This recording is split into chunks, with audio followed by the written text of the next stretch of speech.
Shalom, Bapak Ibu Saudara-saudara yang Tuhan kasihi. Bertemu kembali dalam channel kami, dalam program kami, Sobat Ministry. Sahabat orang beriman adalah Tuhan. Bapak Ibu Saudara-saudara, kali ini kami akan menyampaikan pesan firman Tuhan bagi kita sekalian. Dan firman Tuhan yang kami sampaikan hari ini, kami beri tema Tuhan sumber pertolongan. Katakan ke kiri kanan saudara, Tuhan sumber pertolongan. Iya, saudara harus mengerti dan saya harus paham betul bahwa Tuhan adalah sumber pertolongan dalam hidup kita.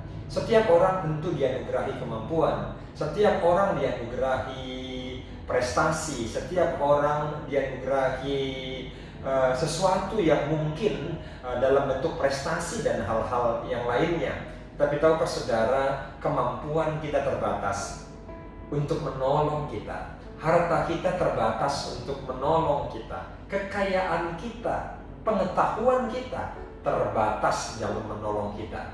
Karena itu Bapak Ibu Saudara-saudari yang Tuhan kasih, ketika kita melihat firman Tuhan di dalam 1 Samuel pasal 17 ayat 4 sampai 11, kita bisa melihat beberapa kebenaran firman Tuhan yang akan kami sharingkan pada hari ini berkaitan dengan Tuhan sumber pertolongan.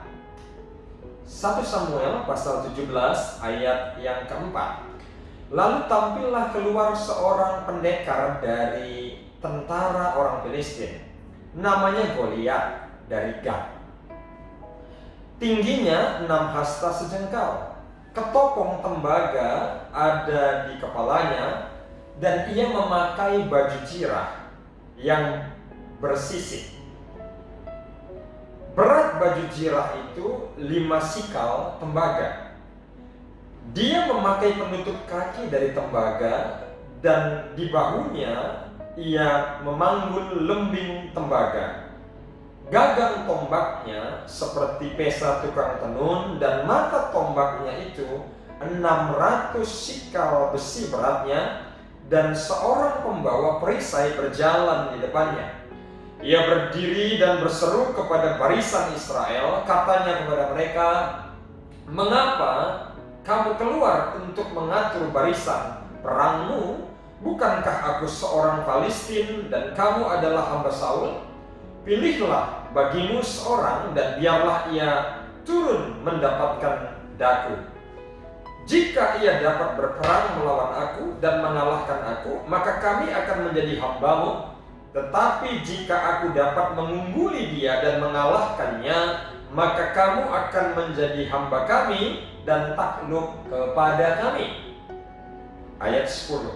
Pula kata orang Filistin itu, "Aku menantang hari ini barisan Israel.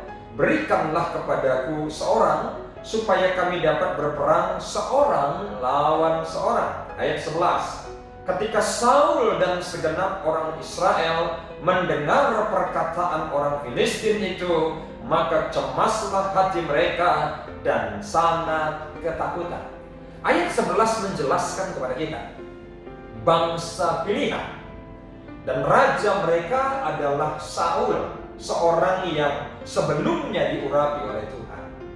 Tetapi apa yang terjadi pada umat Tuhan ini? Ayat 11 dari 1 Samuel pasal 17 mengingatkan kita bahwa ketakutan, kecemasan melanda mereka. Saya ulangi, ketakutan dan kecemasan melanda mereka. Bahkan di dalam 1 Samuel pasal 17 ayat 16 menjelaskan kepada kita, ketika Goliat mendekat kepada tentara Israel, maka selama 40 hari Goliat mempermalukan bangsa pilihan. Goliat mengolok-olok umat Tuhan selama 40 hari. Selama 40 hari itu tidak ada yang berani melawan Goliat. Tampilnya Goliat menjadi sesuatu yang menakutkan mereka, mencemaskan mereka, saudara-saudara. Itu yang terjadi. Bahkan pada 1 Samuel pasal 17 ayat 24, Alkitab katakan ketika Goliat tampil, umat Tuhan lari. Umat Tuhan sangat ketakutan. Bapak Ibu Saudara-saudara Tuhan kasihi, hari-hari ini COVID-19 begitu menakutkan umat manusia. bahkan juga menakutkan bagi anak-anak Tuhan sekalipun. Hari-hari ini dunia yang seharusnya dipenuhi dengan kemuliaan Tuhan, hari-hari ini dunia dipenuhi dengan ketakutan, kecemasan, kecemasan, kekhawatiran melanda seluruh dunia. Bukan hanya di Indonesia, Bapak Ibu. Kita tahu di negara-negara yang lain, China, Spanyol, Italia, bahkan kita mendapat kabar di Spanyol kemarin jumlah yang meninggal dunia sudah menjadi nomor 2 di dunia setelah China. Kemudian diikuti Italia dan beberapa negara-negara yang lain. Itu adalah negara-negara yang maju, saudara. Hari-hari ini kemajuan teknologi, kemampuan dan segala sesuatunya, kemajuan negara tidak bisa menjadi solusi dan sumber pertolongan atas COVID-19 yang mewabah di tengah-tengah dunia ini. Nah, Bapak Ibu Saudara-saudara, bercermin pada firman Allah, maka apa yang dapat kita renungkan, saudara? Maka ketika kita melihat firman Tuhan di dalam 1 Samuel pasal 17 ini, kita belajar firman Tuhan dan pesan firman Tuhan buat kita. Yang pertama, di tengah situasi yang seperti ini, kita harus mengerti dan sadar.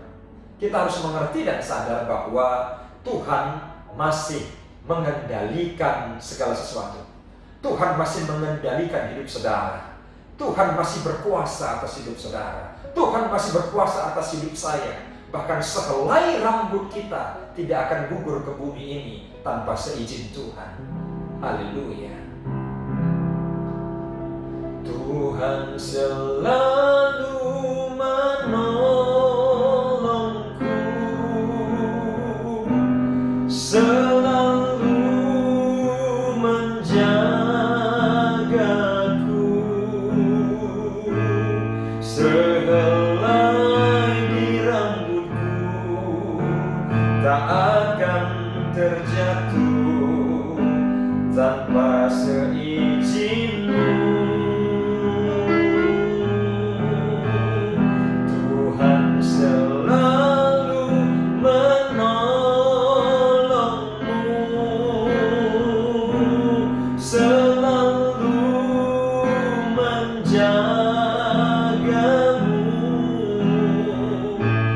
Dia mengenyangkanmu dan peliharamu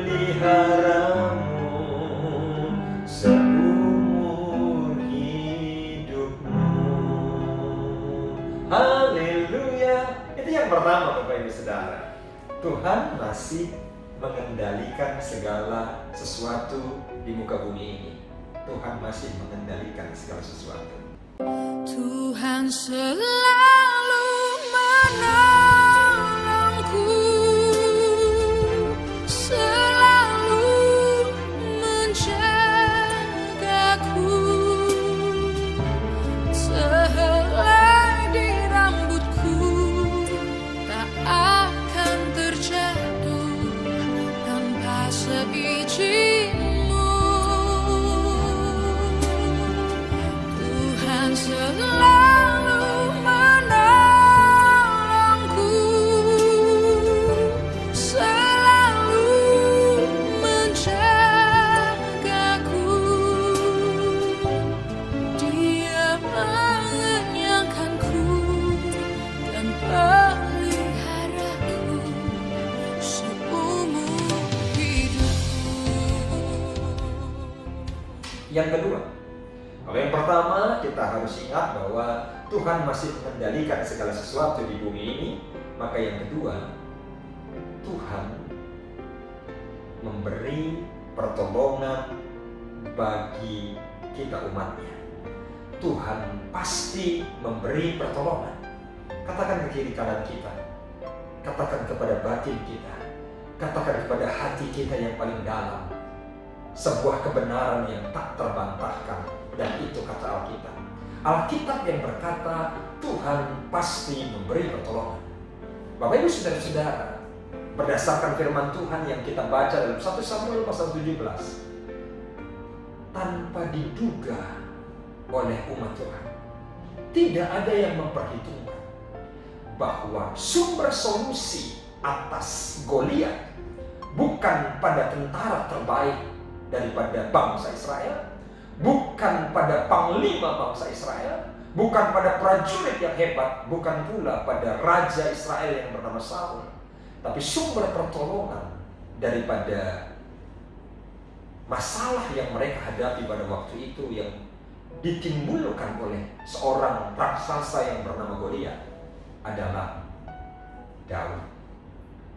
Tuhan harus membawa pahlawannya Tuhan yang bernama Daud dari padang penggembalaan untuk tiba di medan peperangan, dan hadirnya Daud menjadi solusi atas persoalan berupa ketakutan, berupa masalah yang terjadi dalam diri bangsa umat pilihan Tuhan pada waktu itu.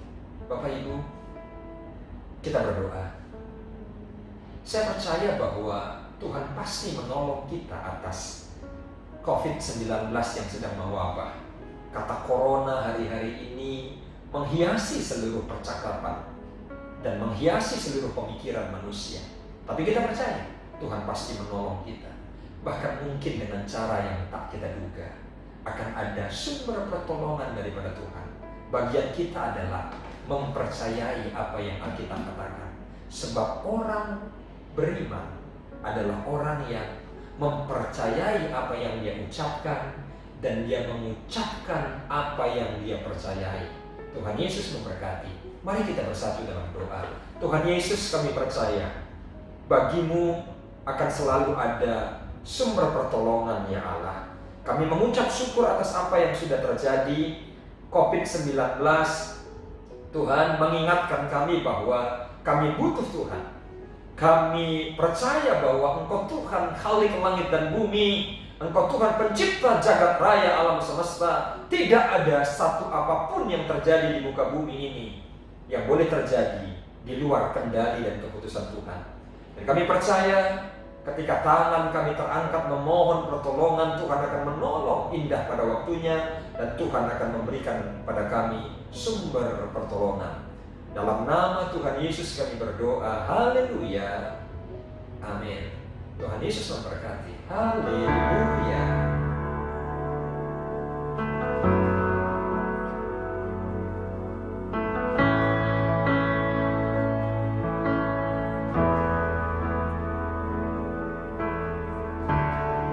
I'll live for the moments where I'm still in your presence. All the noise dies down.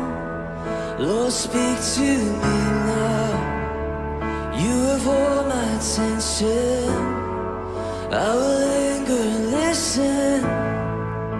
I can't miss a thing.